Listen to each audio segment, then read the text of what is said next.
में तो दोनों भाई बहन लग रहे थे, लेकिन जब उसका बहनोई इस बात को सुनता है और देखता है तो कहीं ना कहीं उसकी हालत खराब हो जाती है। वो सोचने लगता है कि ये गलत हो रहा है। उसके बाद समझाने की कोशिश भी करता है, लेकिन कहीं ना कहीं उसकी जो पत्नी थी उसको लत पड़ी थी अपने उस भाई की। वो उसके साथ 3 साल पहले से इंटीमेट होती हुई आई थी और उसके शारीरिक संबंध भी थे उसके साथ। इस बात को लेकर उसका पति बहुत दुखी हो जाता है। जब वो समझाने पर उसकी पत्नी नहीं मानती है, उसके बाद फिर वो अपने पास के थाने में जाता है। वहाँ जाकर अपनी पत्नी की शिकायत को दर्ज करता है, क्योंकि अक्सर आज के समय में ये चल रहा है कि पत्नियां अपने पतियों के साथ बेवफाई कर रही हैं। इस बात को लेकर उसका पति डर भी जाता है, इसीलिए उसने कानून का सहारा भी लिया। उसके बाद फिर क्या होता है इस कहानी में वो जानेंगे इस वीडियो के माध्यम से। तो आप इस घटना में अंत तक जरूर बने रहिएगा और घटना को बारी बारी समझने की कोशिश करते हैं, और आशा करते हैं कि आप अपनी फैमिली अपने परिजनों के साथ बेहद खुश होंगे, मस्त होंगे। तो वीडियो में आगे बढ़ने से पहले आपसे बस वही एक छोटी सी रिक्वेस्ट कि हमारे चैनल पर आप पहली बार आए हैं तो प्लीज़ चैनल को सब्सक्राइब जरूर कर लें। वीडियो ज़रा सी भी अच्छी लगे तो एक लाइक जरूर कर दिया करें, इससे हमारा हौसला बढ़ता है। और हमारे इस यूट्यूब मंच पर आपका बहुत बहुत स्वागत है। मैं आभार व्यक्त करता हूँ, आपको नमन करता हूँ आपके प्यार और सपोर्ट को। तो नमस्कार, आदाब, शास्त्रीय काल। मैं अजय कोहली।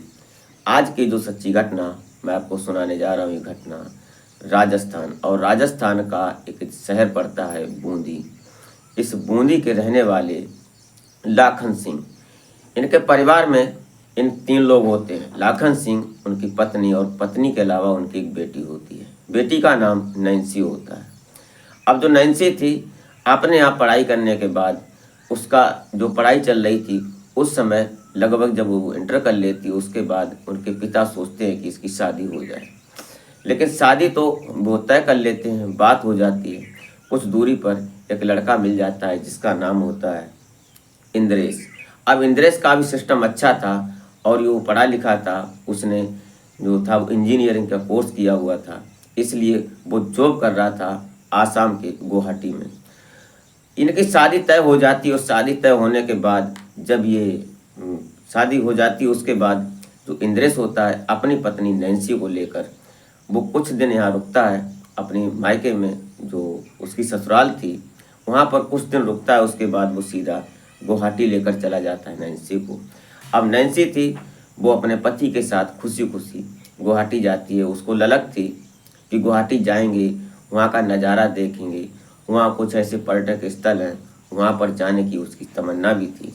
उसने जब सुना था कि गुवाहाटी में हमारा पति जो है वो जॉब करता है, वहाँ पर ब्रह्मपुत्रा नदी है, और उसके बाद वहाँ बहुत ऐसी जैसे कामाख्या देवी मंदिर है और बहुत एक ऐसी जगह हैं, नदियाँ हैं, वहाँ घूमने को अच्छा लगता है।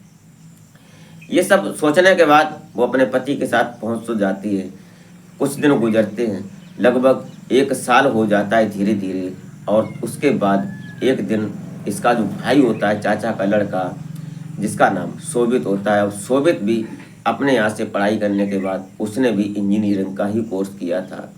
उसके बाद ये जब अपने बहनोई से फ़ोन करता है जो उसका चाचा था। अब उसके चाचा और उसके पापा 2 ही भाई थे, इंद्रेश के भाई 2 ही लोग थे। दोनों में बड़ा प्यार था, एक ही परिवार जैसा था। ऐसा महसूस नहीं होता था कि ये दोनों भाई अलग अलग हैं, एक ही घर था। इसलिए उन दोनों भाई बहनों में भी, शोभित में और जो नैन्सी होती है, दोनों में बड़ा प्यार था। दोनों को कोई ये नहीं कहता था कि 2 माँ बाप के बेटे हैं और बेटी हैं, इतना प्यार था। इस बात को लेकर जो उसका बहनोई होता है इंद्रेश, वो भी कभी ये नहीं सोचता था कि उसका ये साला नहीं है, ऐसा विचार था। इसलिए जब वो नैन्सी से बात करता है और अपने शाम को बहनोई से भी बात करता है, जब वो 5 बजे ड्यूटी से आते हैं, तो उन्होंने कहा कि मैं जीजा जी आपके पास आना चाहता हूँ और हमारी भी जॉब का व्यवस्था करो, हम वहाँ रहेंगे, आप हैं तो हमें कुछ हेल्प हो जाएगी। उन्होंने कहा फ़ौरन चले जाओ, मैं तुम्हारी व्यवस्था कर लूँगा, तुम आ जाओ। इसलिए अब इधर से जो शोभित था, शोभित अपने माता पिता को बोलता है अपने, और वहाँ से अपना सामान पैक करता है, जो कपड़ा है और ये सब। उसके बाद निकल लेता है सीधा गुवाहाटी के लिए। गुवाहाटी पहुँचता है, वहाँ जाने के बाद अपने बहन के यहाँ जाता है, बहन से मिलता है। और बहन से जब मिलता है तो उस दिन, उस समय जब वो पहुंचा था उनके घर, उस समय जो उनका पति था इंद्रेश, वो ड्यूटी पर गया हुआ था। उसको पता था, पता पूछते हुए वो सीधा उसके कमरे पर पहुंच जाता है, जहाँ उसने एक कमरा ले रखा था, बड़ा कमरा था।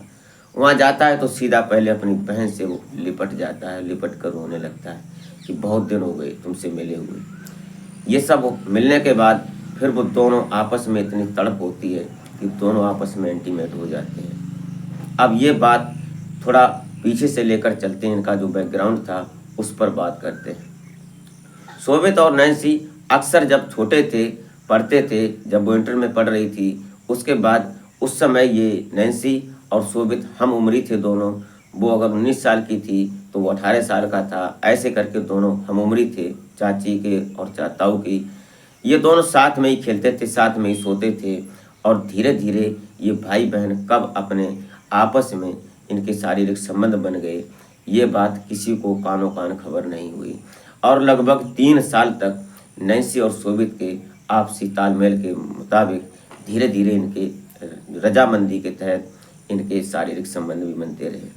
और ये कहानी में 3 साल चलने के बाद एक दिन जब नैन्सी की शादी हो जाती है, उस दिन शोभित बहुत रोता है और अपने आप को ऐसा लगता है कि अब मैं अपनी दुनिया ख़त्म कर लूँ।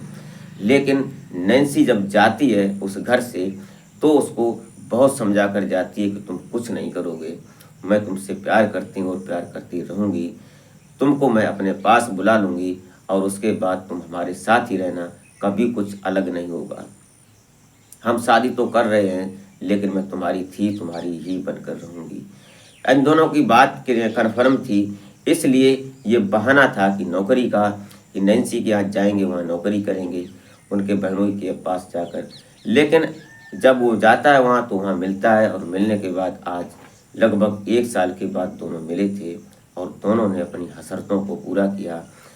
धीरे धीरे एक बार 2 राउंड हो जाते हैं, 2 राउंड होने के बाद फिर ये तसल्ली से खाना पीना होता है, नहाता है, फ्रेश होता है। इस सब होने के बाद तब तक 5 बज जाते हैं और उधर से उनका जो बहनोई था शोभित का, वो भी आ जाता है 5 बजे।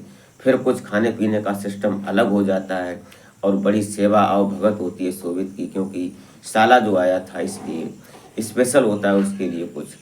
फिर ये हर रोज़ उसके लिए बहुत अच्छा स्पेशल। और नैन्सी को इंद्रेश ने बोल दिया कि देखो, शोभित को किसी भी प्रकार की ज़रूरत हो, किसी भी चीज़ की ज़रूरत हो, उसको ज़रूर देना और मना मत करना, क्योंकि वो तुम्हारा भाई है और हमारा भी भाई है, इसलिए उसको बड़े प्यार से रखना।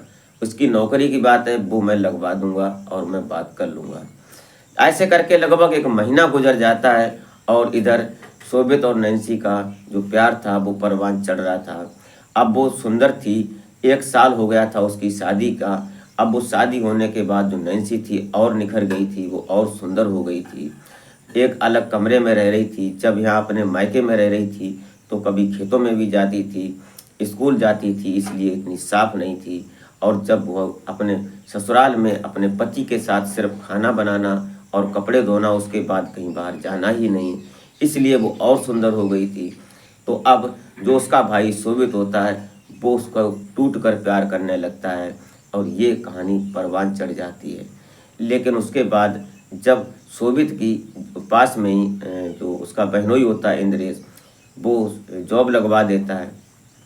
जब दोनों साथ में जाते हैं और साथ आते हैं, 5 बजे उसकी भी छुट्टी होती है, 5 बजे उसकी भी छुट्टी होती है, साथ जाना साथ आना। अब मौका नहीं लगता है शोभित को कि क्या करें क्या ना करें। फिर वो एक दिन ऐसा प्लान करता है, अपने दोस्तों से बैठता है, बात करता है फ़ोन पर, जो यहाँ पर दोस्त थे उनसे पूछता है। तो उसने कहा कि तू छुट्टी मार लिया कर किसी बहाना करके। लेकिन एक दिन अचानक ऐसा हो जाता है कि उसने जब छुट्टी मारी और छुट्टी अचानक वो ले लेता है, और जो उधर इसका जो जीजा होता है इंद्रेश, वो अपनी ड्यूटी पर गया हुआ था। उसने कहा कोई बात नहीं, वो अपने घर रह जाता है। और घर रहने के बाद आज वो लगभग 1-2 हफ्ते के बाद नैन्सी से मिल रहा था, जो उसकी चचेरी बहन थी। लेकिन तभी अचानक कैसे भी करके इंद्रेश को किसी चीज़ की ज़रूरत पड़ी, और वो इंजीनियरिंग पोस्ट पर था, इसलिए वो कभी भी चला आता था। लेकिन उसकी कोई इतनी प्रतिबंधित नौकरी नहीं थी कि वो अपनी ड्यूटी पर ही एनी टाइम रहे, वो आता है अचानक। तो अचानक जब वो अपने घर में दाखिल होता है तो दोनों को जब अतरंग तरीके से पेश आपत्तिजनक स्थिति पर बेड पर देखता है तो कहीं ना कहीं उसके पैरों तले जमीन खिसक जाती है। वो इतना, उसकी हालत खराब हो जाती है, वो सोचने लगता है कि जिसको हमने इतना प्यार किया है अपनी पत्नी को, और उससे ज़्यादा प्यार किया हमने उसके भाई शोभित को, और दोनों ने हमारे प्यार को ख़त्म कर दिया, कत्ल कर दिया मेरे प्यार का। क्या करूं और क्या ना करूं। वो अपना माथा पकड़कर बैठ जाता है। उसके बाद नैन्सी को समझाता है और नैन्सी भी उससे कई बार बोलती है कि देखो हमारा ये 3-4 साल से प्रोग्राम चलता है, इसलिए तुम परेशान मत हो, मैं करूँगी, तुम कुछ भी करो। तुम अगर चाहोगे तो सही बना रहेगा, अगर तुम नहीं चाहोगे तो सब गलत हो जाएगा।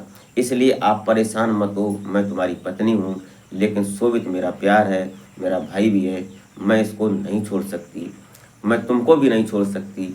लेकिन इस बात का असर इंद्रेश के ऊपर नहीं हुआ। उसने इस बात को बर्दाश्त नहीं किया और उसने एफआईआर दर्ज करवा दी। एफआईआर दर्ज हो जाती है। उसके बाद शोभित को, अब दोनों बालिग थे, जब नैन्सी से पूछा जाता है तो उसने वहाँ साफ खुला कह दिया कि मैं शोभित को नहीं छोड़ सकती।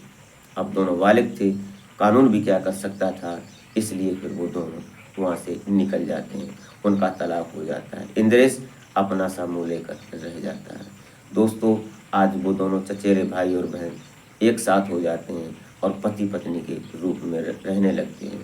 उन्होंने अपना राजस्थान छोड़ दिया, यहाँ कभी आने की उन्होंने उम्मीद नहीं की। आगे क्या होता है वो भविष्य के कर्म में। दोस्तों, ये रही कहानी। आप क्या सोचते हैं इस घटना को सुनने के बाद? आप अपनी राय कमेंट में जरूर दें कि आने वाला वक्त हमारे सामने किसी भी शक्ल में आ सकता है जिसकी हमने कभी कल्पना भी नहीं की होती है। इसी के साथ आप अपना और अपने परिवार का बेहतर तरीके से ख्याल रखें। तो मिलते हैं फिर नेक्स्ट वीडियो में, तब तक के लिए